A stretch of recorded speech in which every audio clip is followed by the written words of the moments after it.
Good morning, everybody. Today we'll be doing a coffee break to show you how you can leverage your PEC system by going to a new market, which is the naval industry, where it's not been used before. Welcome to this coffee break. I'm Gabriel Cyr. I'm a application engineer in the PEC team here at Eddyfi. So we developed the Lyft system, and we'll show you this application. You can ask your questions throughout the coffee break, but we will be answering them at the end. And if you've got remaining questions, my email address is here, gcyr@eddyfi.com, and we will also show it at the end. What we're presenting today is a new application for an existing system. It's the inspection of ship decks using pulse steady current. So we'll show you how you can look at a deck like this one and find heavy corrosion with your PEC system without lifting the tiles in a manner that is much cheaper and efficient than the traditional methods. So our agenda will be first to present the geopolitical context and the challenge that are facing the Navy, which are raising the needs for inspection on ships and more efficient inspection methods. We'll show you how PEC can address this challenge of ship deck corrosion.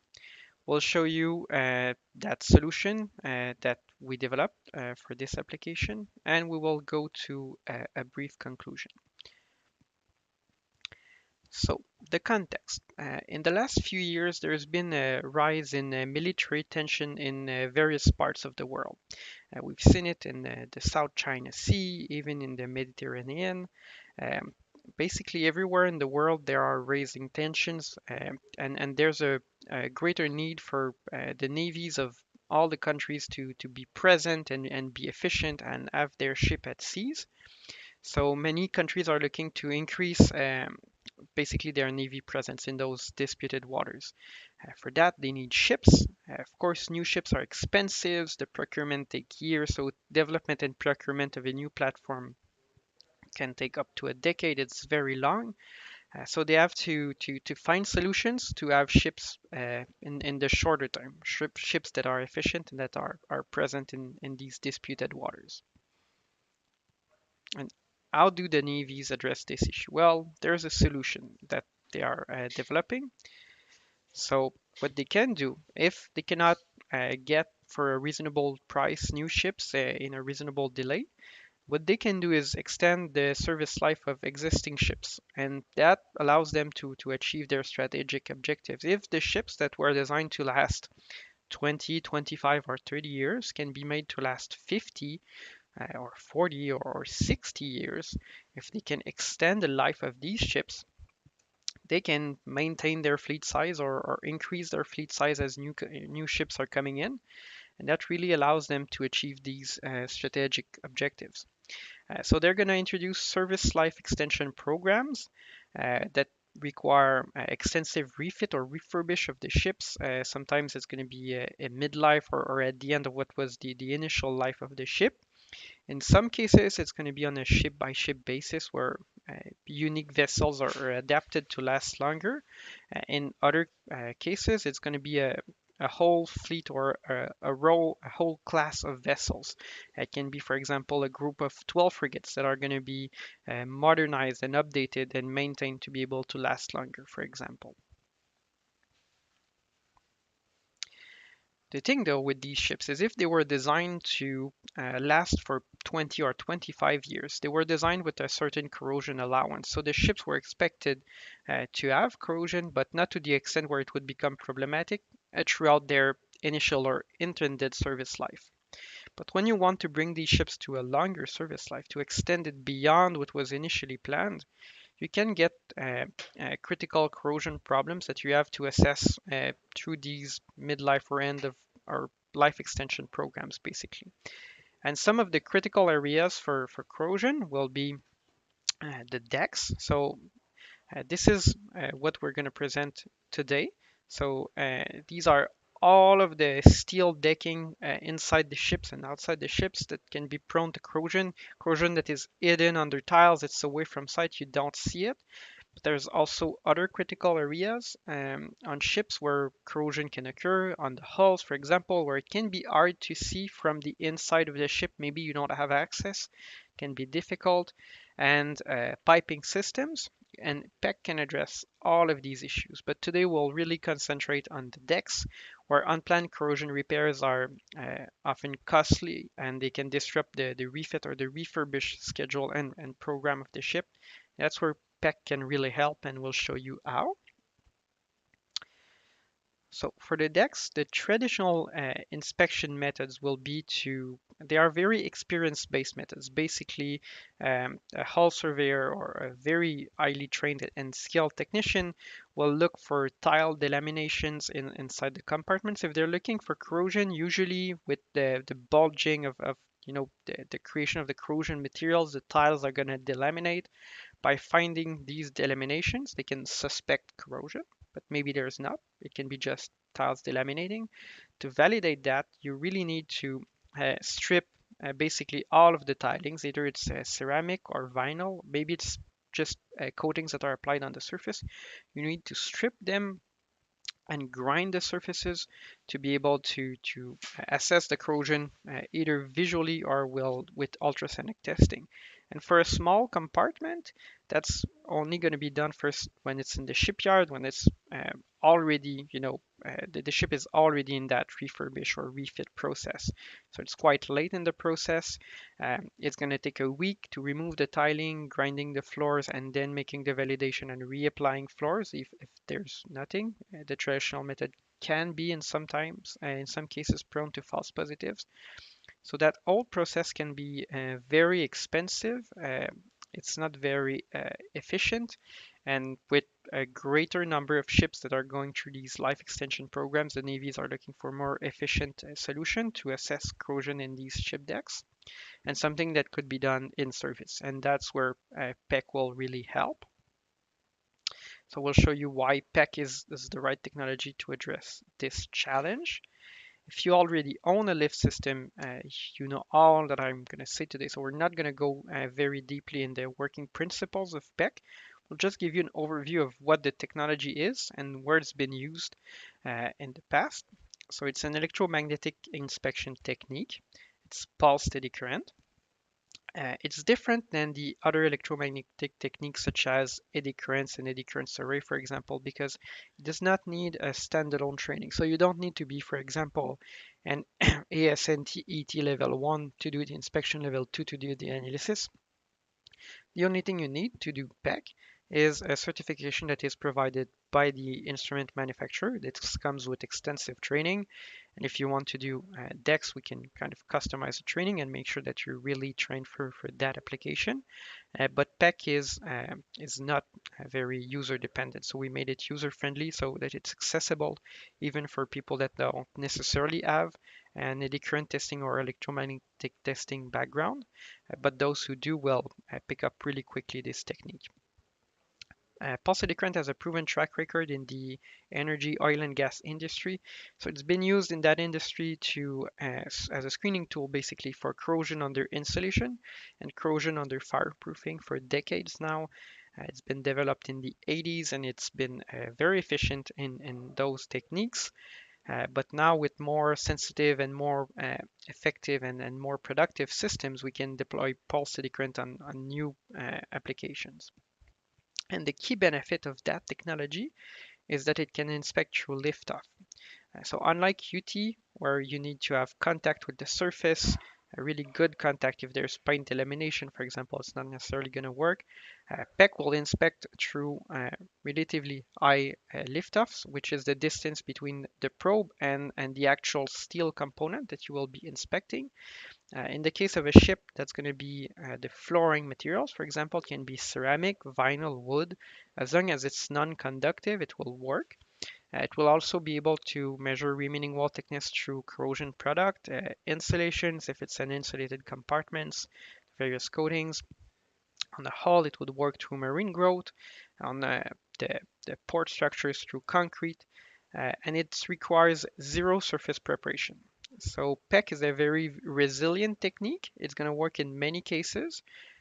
but it is typically used as a screening tool because it's not as accurate as UT, for example. You can expect plus or minus 10% of the nominal wall thickness in terms of what you will be able to assess. So if you've got a 10 millimeter thick plate and you measure 5 millimeter remaining, it's going to be between 4 and 6. But you will be able to see it in service through all of the flooring, for examples. It will detect only generalized corrosion, so it will not be able to detect small, localized, and isolated pittings. But it will detect generalized corrosion in colonies of pitting, and it will detect both near side and far side defect, but cannot discriminate between the two. So you can get near side defects, or you can get corrosion on the other side of the plate. It doesn't matter. PEC is a volumetric technique, and it will be able to detect both. Now we'll present the solution that we developed specifically for the survey of decks, ship decks for corrosion with PEC. So pulse steady current, we knew was a technique that would work on the decks, but some customers came to us. They asked for a solution that would be dedicated for that application. They wanted a good balance of accuracy and speed to be able to scan these decks efficiently, more efficiently than they could have done with standard single element probes, for example. And they wanted something that was compatible with, an off-the-shelf unit. So this is what we developed. We developed a custom PEC 7 channel probes for decks. It covers 7 inches or 178 millimeters. It has a good balance of sizing and accuracy. So it's a very sensitive probe. It's even more sensitive, in fact, than the PEC 025, the small probe we have. It's similar to the PEC high resolution probe that is used for scab inspection, although the type of sensor is slightly different in this case. But it's very efficient for these decks. And it's going to work with just a standard off-the-shelf Lyft GDA. And you can inspect decks with zero surface preparation. So you don't need to remove tilings or coatings. You don't even need to clean the floor, basically. As long as it's a relatively smooth surface, you will be able to scan. If it's anti-skid coatings, for example, usually we recommend putting a piece of either wood or cardboard, something relatively thin on top of the surface. It makes the scans smoother and easier. Now you'll see that probe in action. So this is on a deck mock-up, basically. On typical 3/16 or about 5 millimeter thick plates, the scanning speed are going to be around 5 inches per second, 130 millimeters per second. So it's faster scan speeds than what you see in most cases with COI inspection. And the reason is that the deck plating is relatively thin. Even if you go to a 1/4 inch or 6 millimeter thick deck plates, the scan speed are still going to be about 4 inches per second. And that's still using a CWT ready resolution, which will allow you to size even relatively small flaws. And this technique is very effective. Where it would have taken a week to do a survey and then remove tiling and then do visual and UT inspection and reapply the floor if there was nothing. PEC, you can get in and out of a compartment in about 1 hour doing the inspection. Usually it's going to be a 2-man job. It's going to make things quick, nice, and easy. And when people have access to the as-built drawings of the ship, it also makes the scanning even more efficient. Now we'll get into the crunchy stuff, which is real life application. So we developed that technology and it was deployed with the Royal Canadian Navy. Also, it's been tested by other navies, but now it's really been deployed on multiple ships. And the key benefits is it provides more confidence than traditional method. So here, I'll just show you an example. This compartment, a lavatory, it's prone to water spillage, so it's more prone to corrosion than other compartments. Usually you'd look for tile lamination and remove the tiling to confirm, but with PEC, they were able to do a scan in just 30 minutes or so. This is the results that you see here in the middle, the results of the PEC scan. So the relatively light blue is going to be areas of nominal wall thickness, sound areas. The dark blue is the mass effect that we see from the framework that is underneath the floor. So there's some pieces of framework here. You see them as mass effect. When you get into the green and yellow areas, that's corrosion, basically wall loss. So two areas of corrosion were identified, and they were confirmed later with visual and UT assessments. So there was one area here near the toilet. There was a colony of pitting right here. So in this case, it was a lot of small defects, but their combined volume was enough to be picked up by PEC. There is also a drain that we don't see very well. It's hidden under here. As you see, it appears as wall loss, but by looking at the context, the pictures, the drawings, you can differentiate a feature like this one from an actual defect and prevent the possibility of false positives. So in this case, with these ships, especially with the military, you always have access to the drawings, and it makes things easier for the analysis, and people have a high confidence level in the remaining wall thickness assessment that PEC can provide. This is just another example. In this one, you see the tiles are they're basically more clear. They look newer than the surrounding ones. It's because a repair had been done in that area a few years prior to the scans being made. So the Navy was looking at this. They were wondering, is there still corrosion in that plate? We know there was a repair, but this area was prone to corrosion. So they did a PEC scan. They found very significant corrosion in the PEC scan. So they removed the tilings, and what they uncovered was that this area had been repaired indeed a few years before, but instead of cutting the corroded material and putting an insert plate in, the repair was not done properly. So a patch plate had been welded on top of the deck plates, and so the corrosion migrated to that plate and caused it to corrode. So a new repair was required. But with PEC, you can perform these scans uh, or this type of inspection not just when the ship has already reached the shipyard, but you can do it, say, a year in advance, be able to detect such corrosion and plan the corrosion repair in advance. That prevents disruption of the refit schedule because you no longer have unplanned corrosion repairs. It also prevents cost rising from finding the corrosion too late. So if the ship is already in the shipyard and all the repairs have been planned and they find new corrosion, unexpected corrosion, that's more expensive. We've heard stories where the repairs would be 5, 6 times the price because that has to be done in an unplanned fashion, kind of rushed, and that's more expensive, of course. So what one of our customers told us is that basically the disruption and the cost rising of finding corrosion in a single compartment during the refit, so while the ship is already at the shipyard, is basically more than the cost of the whole system. So you can use this system very efficiently, scan the asset in advance, and if you can prevent even a single unplanned corrosion repairs, the system basically pays for itself. And that's this economical value that will allow you, if you already own a lift system, to sell this type of inspection to the navies if you already work with them doing other kinds of inspection, for example. So in conclusion, there's a geopolitical context that creates a need to extend the life of various ships. So PEC will be applied usually on ships that are already 15, 20, 30 years old or so. It's not going to be used on new ships, but really on the older ones that we want to extend the life.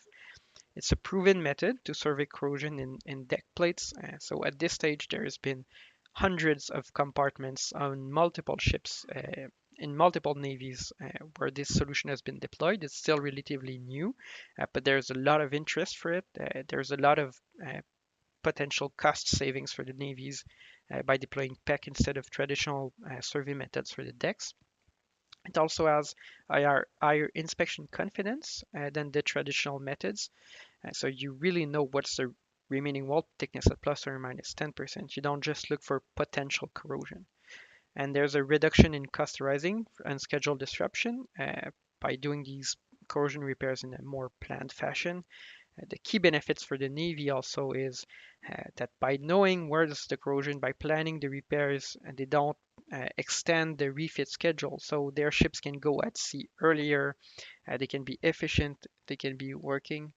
And now we're going to move to the questions. So a question that already came in. So someone is asking if we have used the probes on the hulls. So I showed you earlier that it's one of the things that you can do with PEC, and we did use it on the hull, so it's not deployed on a large scale at the moment, but it is something that we did try with multiple navies actually. And I have one example, so we took it out of the presentation to make it really aimed at one application, but this is a scan that was done on basically a frigate. It's an area that's about 8 meters by 2 meters or 25 or 26 by 6 feet. In this case, the scans was done from the outside of the hull. So because you don't always have access to the inside of the hull, and it can be cramped with a lot of intertwined pipes. You cannot necessarily reach all areas. In this case, it was just a validation. So the customer knew there was corrosion right above the longitudinal stiffener. So these horizontal members, they can catch water. Usually there's drain holes, but on an older ship, it's possible that there's uh, corrosion products or debris that are clogging these holes and accumulating water, and that creates an area that's prone to corrosion. So in this case, the scan was performed with the same probe that we use for the decks, but from the outside of the hull, and we were able to identify and assess internal corrosion. So typically these inspections will be done with UT, but the grids are relatively large, 6 inches by 6 inches, and you can miss defects because the resolution here in the scan is 20 millimeters by 25. So each rectangle is 25 by 20. And if you use a grid that's 150 by 150, it's well possible that you're going to miss a defect like this one, which is right above a longitudinal stiffener. So with PEC, you can productively scan large areas. But the challenge is going to be the deployment. So yes, we did this one from scaffolding, but in the future, we would need to look at deployment solutions with ROVs or robots to be able to carry large scans. And if you've got questions about that, you can email us. We can look into potential solutions. So someone is asking, I have a Lyft GD. Can I use this probe? So this is an array probe. So the Lyft GD is a lift that it's one of the, well, not one of the first ones, but the initial versions were able to do single channel with dynamic scanning. So they did grid and dynamic single channel. If you want to do PEC array inspection or PEC inspections with this probe, you need a GDA system, which also supports array. But all Lyft, no matter if they're a G or a GD, they can be converted to GDA. You can ask your sales manager for a quote for an upgrade of your system to a GDA, and then it's going to support the probes. Someone asked, can I use this probe for other application? So at the moment, this is a custom probe, so it's not present in the catalog. Basically, we go on a case-by-case basis and we help the customers and we look into applications. But yes, you can use it for other application. It tolerates relatively low liftoff and relatively thin components. So up to half an inch or 12 millimeters wall thickness and only up to about 25 millimeter liftoff. So if you've got applications where the plates are relatively thin and you're in contact or in close to be in contact with the surface, cases for example where UT won't work because the surface conditions don't allow and you don't necessarily want to do surface preparation, that can work. So you can email us your application, we'll look into it, and of course if we think this probe is a good solution, we'll propose it.